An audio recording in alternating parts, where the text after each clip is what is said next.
പ്രിയരെ, ഈ മെയ് ദിനത്തിൽ ഞങ്ങൾ അവതരിപ്പിക്കുന്നു സന്ധ്യാകാശത്തിലെ ചെന്താരകങ്ങൾ, കരുത്തായി നിറയുന്ന വിപ്ലവ ഗാനവീജികൾ.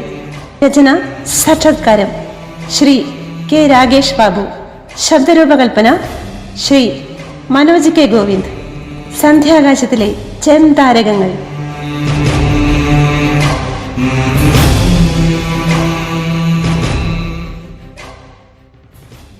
പതിനെട്ടാം നൂറ്റാണ്ടിന്റെ ആദ്യ പകുതിക്ക് ശേഷമുള്ള ഒരു നൂറ്റാണ്ട് കാലം വ്യവസായ രംഗത്തുണ്ടായ മഹത്തായ ഒരു വിപ്ലവത്തിനാണ് ലോകം സാക്ഷ്യം വഹിച്ചത്. വ്യാവസായിക ഉൽപാദനത്തോടൊപ്പം കൃഷിയിലും ഗതാഗതത്തിലുമുണ്ടായ മുന്നേറ്റങ്ങൾ തന്നെയാണ് ആ വിപ്ലവത്തിന് കാരണമായത്. യൂറോപ്പിൽ നിന്നാരംഭിച്ച അതിന്റെ അലയൊലികൾ ലോകം മുഴുവനും വ്യാപിച്ചു. സാമ്പത്തികവും സാമൂഹികവുമായ ഒരു ഉണർവ് എങ്ങും കാണപ്പെട്ടു.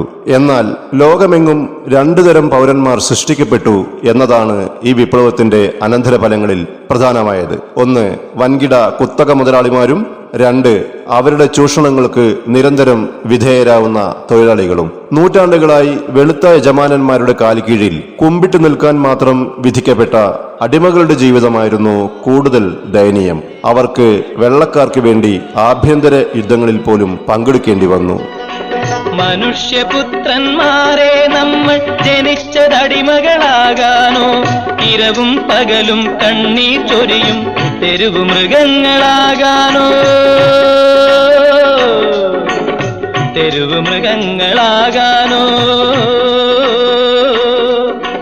മനുഷ്യപുത്രന്മാരെ നമ്മൾ ജനിച്ചതടിമകളാകാനോ?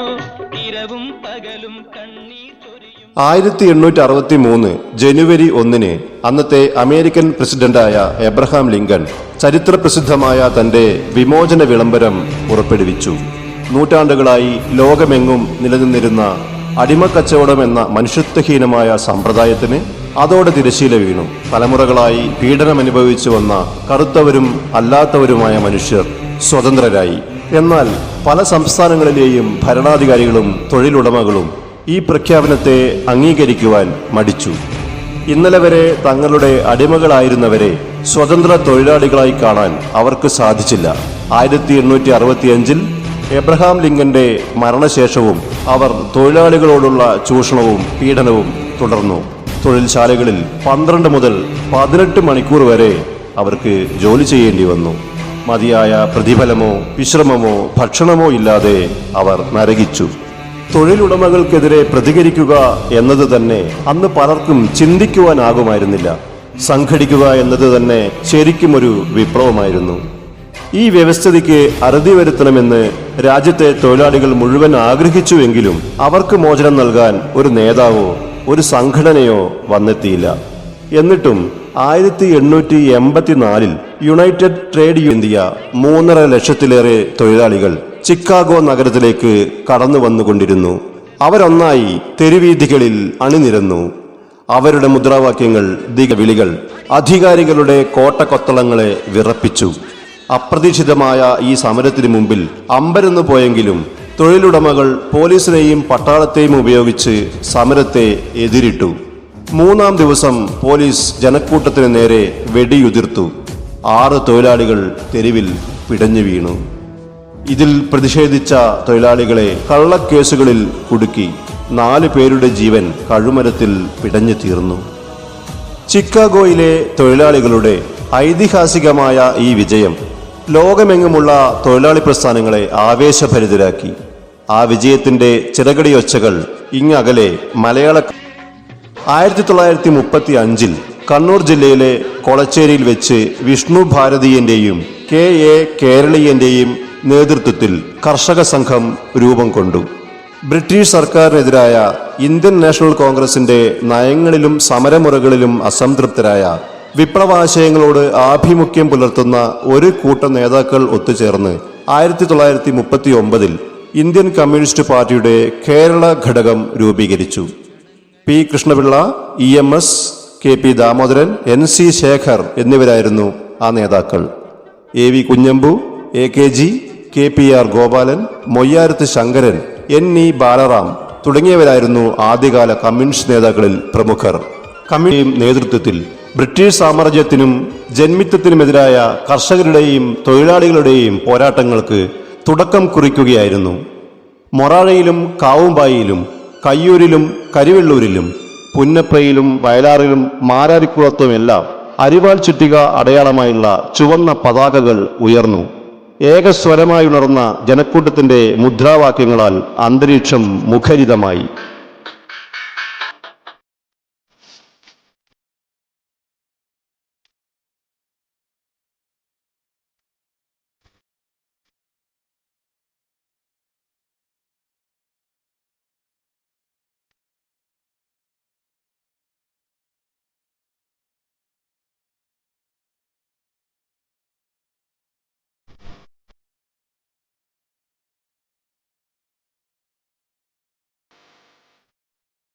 കമ്മ്യൂണിസ്റ്റ് പാർട്ടിയുടെ ആദ്യ സമരമായി അടയാളപ്പെടുത്തപ്പെട്ടത് 1940 മൊറാഴ സമരമായിരുന്നു.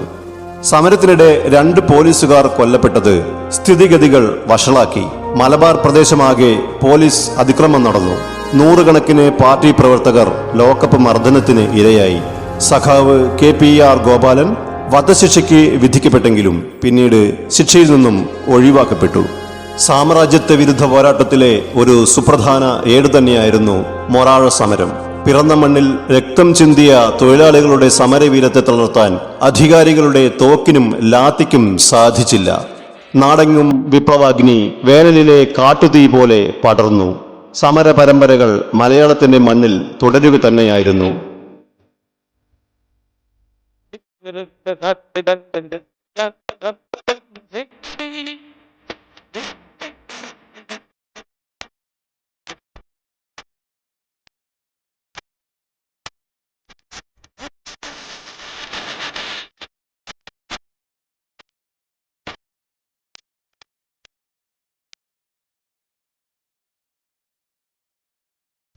തിരുവിതാംകൂറിനെ സ്വതന്ത്ര ഇന്ത്യയിൽ നിന്നും വേർപെടുത്തി പ്രത്യേക രാജ്യമാക്കാനുള്ള ദിവാൻ സർ CP രാമസ്വാമി അയ്യരുടെ തീരുമാനത്തിനെതിരായ കമ്മ്യൂണിസ്റ്റ് പാർട്ടിയുടെ രാഷ്ട്രീയ നീക്കം കൂടിയാണ് പുന്നപ്ര വയലാർ മാരാരിക്കുളം സമരങ്ങൾ.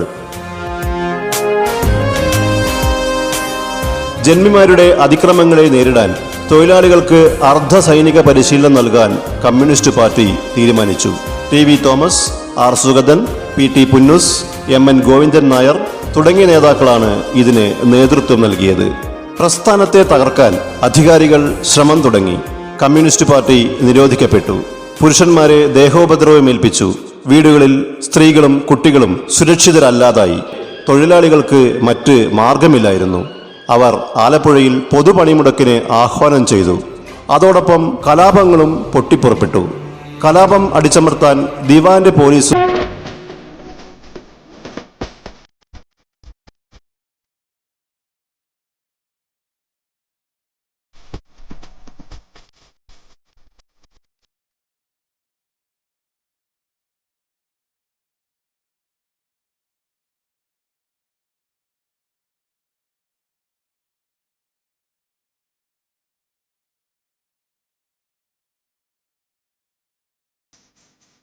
ആയിരത്തി 1940 കരിവെള്ളൂർ സമരം നടന്നത്. ചിറക്കൽ തമ്പുരാന്റെ ജനദ്രോഹകരമായ നടപടികൾക്കെതിരായി നടന്ന ഈ സമരം നയിച്ചത് സഖാവ് AV കുഞ്ഞമ്പുവാണ്. 2ാം ലോക മഹായുദ്ധത്തിന്റെ അനന്തരഫലമായി മലബാറിൽ ഭക്ഷ്യക്ഷാമം രൂക്ഷമായി. കരിഞ്ചന്തയും പൂഴ്ത്തിവെപ്പും വ്യാപകമായി. പട്ടിണിയോടൊപ്പം നാടെങ്ങും കോളറയും പടർന്നു. ജനങ്ങളുടെ ദുരിതങ്ങൾ കണ്ടില്ലെന്ന് നടിച്ച് ചിറക്കൽ തമ്പുരാനും ജന്മിമാരും നെല്ല് മുഴുവൻ കോവിലകത്തേക്ക് കടത്തുവാൻ ശ്രമിച്ചു. സഖാവ് AV കുഞ്ഞമ്പുവിന്റെ നേതൃത്വത്തിൽ കർഷക സംഘം നെല്ല് പിടിച്ചെടുത്ത് നാട്ടുകാർക്ക് വിതരണം ചെയ്തു. തമ്പുരാന്റെ ഗുണ്ടകളും MSPയും ഭീകരമായ ആക്രമണം അഴിച്ചുവിട്ടു. കീലേരി കുഞ്ഞമ്പു, തിടിൽ കണ്ണൻ തുടങ്ങിയ സഖാക്കൾ രക്തസാക്ഷികളായി. കമ്മ്യൂണിസ്റ്റ് പാർട്ടി നേതാക്കളെ പോലീസ് നിരന്തരം വേട്ടയാടി. 200ഓളം പേരെ പ്രതികളാക്കി കേസെടുത്തു. വിചാരണ ചെയ്യാതെ പലരെയും ജയിലിലടച്ചു. സഖാവ് AV കുഞ്ഞമ്പു 1950 വരെ ജയിലിൽ കിടന്നു.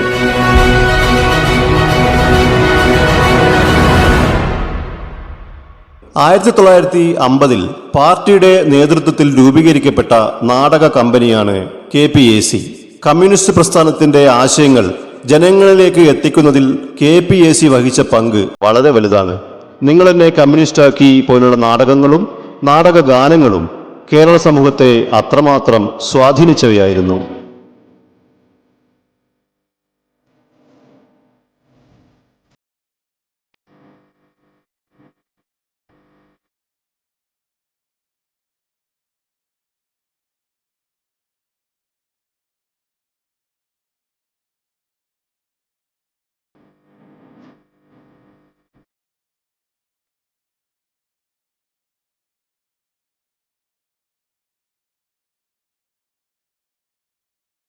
കാലം മാറി.